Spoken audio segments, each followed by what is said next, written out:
Poseidon is one of the most powerful gods and rules over the seas. He is one of the 12 main gods who live on Mount Olympus, known as the Olympians. While Poseidon's main role is being the god of the sea, his influence reaches far beyond water. He controls not just the oceans but also causes earthquakes and storms, and even has power over horses. Because of this, he plays a big part in many aspects of nature, making him one of the most important gods in Greek mythology. Poseidon was the son of Cronus, the god of time, and Rhea, the goddess of fertility.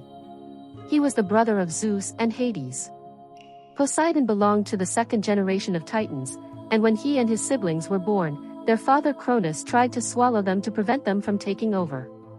However, Zeus rescued Poseidon and their other siblings. Together, they fought against Cronus and the other Titans in a great war called the Titanomachy. After their victory, the three brothers divided the world among themselves. Zeus became the ruler of the skies, Hades took control of the underworld, and Poseidon became the god of the sea, ruling over all marine life. But Poseidon's powers went beyond just the sea. He was also associated with causing earthquakes, controlling storms, and was linked to horses and rivers. As a child, Poseidon had a natural connection to the sea.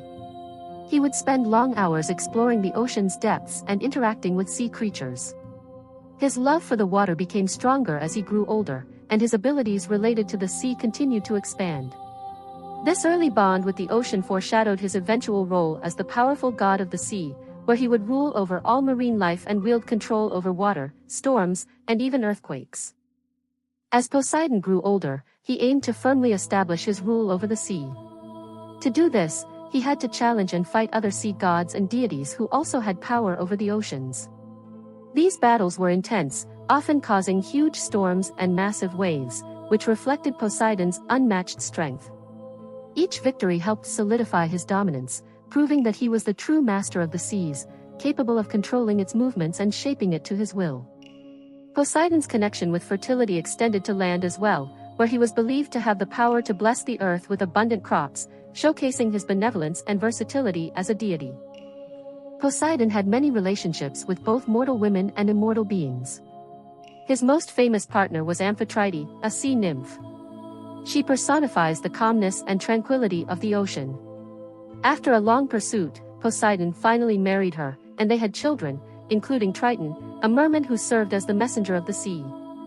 He is known for blowing a conch shell to calm or raise the waves. Poseidon also had other notable affairs, like his encounter with Medusa, which led to the birth of Pegasus, the winged horse, and Chrysaor, a mighty warrior. In addition, Poseidon fathered several legendary figures, such as Theseus, the Cyclops Polyphemus, and the sea nymph Thoosa. These relationships resulted in the birth of many important mythological creatures and heroes. Some deities and creatures contribute to the intricate tapestry of Greek mythology surrounding Poseidon and his vast influence over the seas. They were Nereus, an ancient sea god, known for his wisdom and prophetic abilities. He is often depicted as an older man with a long gray beard and a fish-like tail. Oceanus, the Titan god of the world ocean, the river encircling the earth.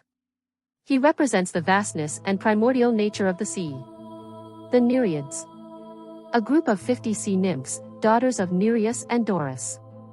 They are known for their beauty and association with marine life. Glaucus, a minor sea god who was once a mortal fisherman. After consuming a magical herb, he transformed into a sea divinity and became an expert in prophecy and marine transformations. Scylla and Charybdis, two monstrous sea creatures associated with Poseidon. Scylla is depicted as a creature with multiple heads and tentacles, while Charybdis is a massive whirlpool. Poseidon's influence stretched beyond just the sea into the lives of mortals. Sailors and fishermen, who depended on his goodwill for safe journeys and successful fishing trips, often worshipped him. Coastal cities built temples in his honor, seeking his protection and blessings. His trident, a three-pronged spear, symbolized his powerful control over the sea. However, Poseidon wasn't always gentle. He had a fierce temper and would quickly unleash his anger on those who defied or disrespected him. Legend says he caused storms and shipwrecks as punishment for those who offended him. But Poseidon could also be kind, creating islands, springs, and helping sailors safely navigate dangerous waters. This story starts in a mythical time, right when the city was first created. Its very first king was Cecrops, a man who was very important and fascinating to the people of ancient Athens. The Greeks had a common belief that some people were autochthonies, which meant they were born directly from the earth.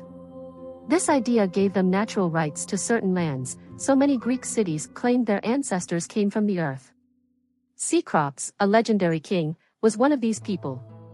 He was said to be half man and half snake. While this may seem strange to us, it wasn't to the ancient Athenians. Snakes, being close to the ground, were thought to have a special connection to the earth.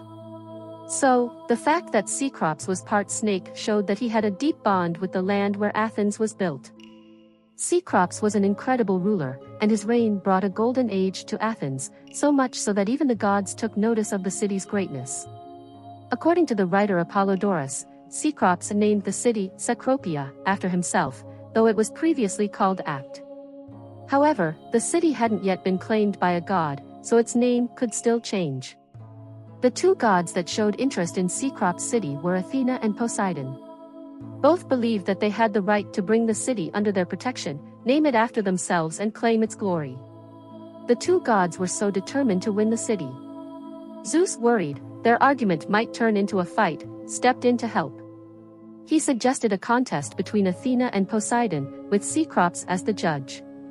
The winner of the contest would get control of the city. Athena and Poseidon met on the sacred hill called the Acropolis. Zeus, the other Olympian gods, and the people of Athens all gathered to watch what would happen. Poseidon went first. He struck the ground with his trident, causing the earth to shake and creating an underground sea. Water shot up from the ground as his gift to the people of Athens, though some say his gift was actually a horse. However, the water was salty seawater, which wasn't very useful to Athens, since the city already had access to rivers and the sea. Because of this, the people weren't very excited about Poseidon's gift. Then it was Athena's turn. She knelt down and planted something in the ground. Everyone watched closely, and soon a fully grown tree appeared. This was Athena's gift, an olive tree. The tree provided valuable wood, and its olives could be eaten or used to make olive oil, which had many uses. Athena's gift was clearly better.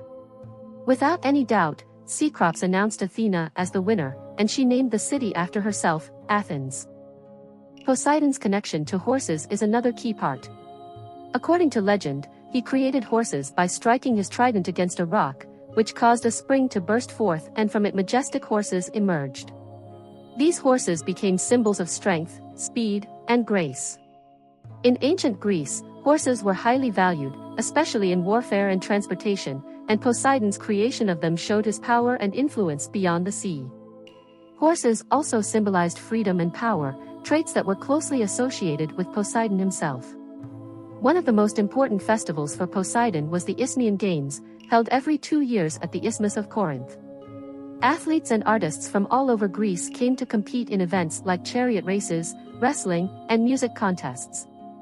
These games were a way to honor Poseidon, who was seen as the protector of the games, and to celebrate strength, skill, and art. Another major festival for Poseidon was called Poseidonia, celebrated in many coastal areas.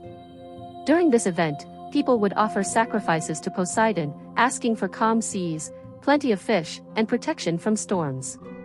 The festival included parades, feasts, and lots of celebration to show gratitude to the god of the sea.